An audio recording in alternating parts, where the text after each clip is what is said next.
तो hi guys, मैं हूं आपका दोस्त और होस्ट एस5टी।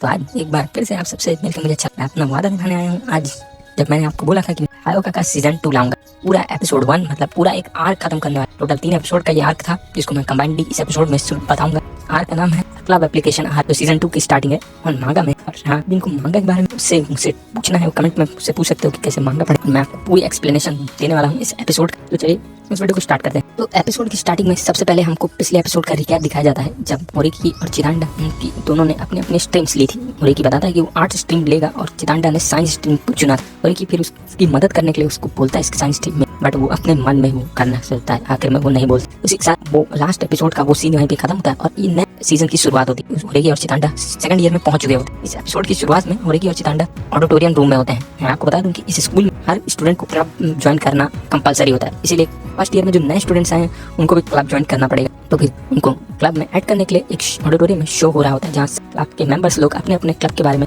कुछ चीजें बोलते हैं। उस एपिसोड में दोनों लोग सभी क्लब्स की एक्टिविटी देख रहे होते हैं, चिदांडा और मोरिकी। तो तभी हमें पुराना सीन दिखाया जाता है जहाँ क्लासिकल लिटरेचर कप का सीन दिखाया जाता है, जहाँ पे वो लोग डिसाइड कर रहे होते हैं कि कौन जाके वहाँ पर बोलने वाला है। कि सोच कुछ बातें होने के बाद आखिर में डिसाइड होता है कि सातोशी जाके वहाँ पर बोलेगा और वहाँ अपने क्लब के वापिस से वहाँ पे प्रेजेंट में आते हैं और वहाँ पे सातोशी अपने क्लब की स्पीच देता है। काफी बढ़िया स्पीच देता है। नेक्स्ट सीन में सभी क्लब ग्राउंड में जाते हैं और अपने क्लब्स का प्रमोशन कर रहे हैं। लोग एक अपने अपने बेंच में बैठकर अपने क्लब का प्रमोशन कर रहे होते हैं और सातोशी और माया का अपने काम के लिए बिजी होते हैं। तो फिर वो क्लब के लिए नहीं आ पाते। वहाँ पर चिदांडा और मोरिकी ही होते हैं। चिदांडा को एक मिस्टीरियस चीज देते हैं जो कन्फेशनरी क्लब में दिखता है, एक मिस्टीरियस पंपकिन। ये पंपकिन वाला सीन काफी मजेदार है। तो मैं आपको इसको बेहतरीन तरह समझाने वाला हूँ। मैं ये होता है कि पंपकिन चिदांडा को दिखाई देते कन्फेशनरी क्लब में जब उनकी टेबल्स जहाँ और उनकी क्यूरियोसिटी जागे। ऐसे मोरिकी का मोटो है कि वो इस चीज के बारे में नहीं ज्यादा करता, लेकिन उस वक्त खाली बैठा था तो उसने सोचा कि हाँ वो चिदांडा की क्यूरियोसिटी को थोड़ा सही करे। तो मोरिकी अपनी थ्योरी देना शुरू करता है। मोरिकी बताता है सबसे बड़ी चीज ये है कि हम लोग पहले पंपकिन की ओर ना देखे तो उनकी बेंच लेंथ ही तो असल में उनको स्ट्रेंजली सामने से देखने पर तो ऐसा लग रहा नहीं रहा है कि वो बेंच बड़ी है, लेकिन असल में वो बेंच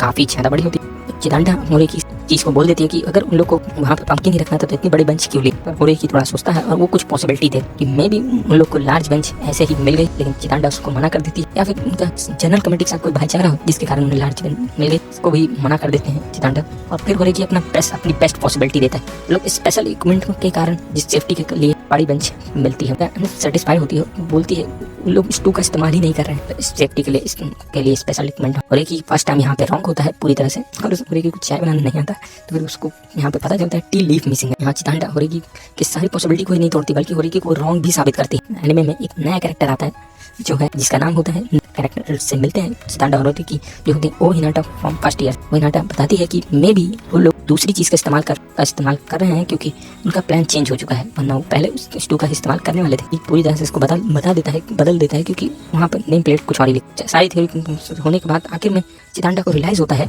कि उसे कद्दू स्ट्रेन नहीं लग रहा था बल्कि नेम प्लेट स्ट्रेंज लग रहा था कि उनका नेम प्लेट ही नहीं है। फिर मोरिकी अपना मास्टरमाइंड पोस्ट पे आता है, अपनी कंक्लूजन देता है। मोरिकी कंक्लूजन में सबसे बड़ी चीज बोलता है कि वो जो बेंच में वो लोग हैं वो लोग सीसी का टेबल है ही नहीं, जिस पे सब लोग काफी हैरान हो जाते हैं। जिस पर मोरिकी अपनी एक्सप्लेनेशन शुरू कर मोरिकी बताता है कि सीसी ने किसी क्लब के साथ अपना टेबल एक्सचेंज कर लिया है। वो लोग अगर टेबल एक्सचेंज किए हैं तो फिर वो साइन बोर्ड इस्तेमाल ही नहीं कर सकते, और क्योंकि उनका वो टेबल ही नहीं है, उनको इतनी बड़ी टेबल की जरूरत भी नहीं थी, तो फिर वो लोग ने उनको उसको भरने के लिए वहाँ स्टूल रख दिया और कद्दू रख दिया, जिसके कारण ताकि जनरल कमेटी को पता ना चले दूसरे का टेबल यूज कर रहे हैं, जिस पर सब लोग सोचते हैं। और तभी पता चलता है कि कुकिंग क्लब आज यहाँ इस इवेंट में मौजूद ही नहीं। हमें पता चलता है कि जो कुकिंग क्लब जो प्लांट फूड बनाने वाली थी उसमें से किसी को जो खाया उसको पॉइजन हो गया, जिस पर मोरिकी इस चीज को बताता है और इसी चीज को मोरिकी पता अच्छे से एक्सप्लेन बताता है कि कुकिंग क्लब इसलिए वहाँ प्रेजेंट नहीं है क्योंकि वो एक बहुत बड़ी चीज छुपा रहे हैं, किसी को फूड पॉइजनिंग हो चुकी है, जिसके कारण कुकिंग क्लब अपना टेबल डेकोरेशन तक के लिए इस्तेमाल नहीं की है। मोरिकी की इस थ्योरी के बाद चिदांडा समझती है और चिदांडा तुरंत इरुसु को ले जाके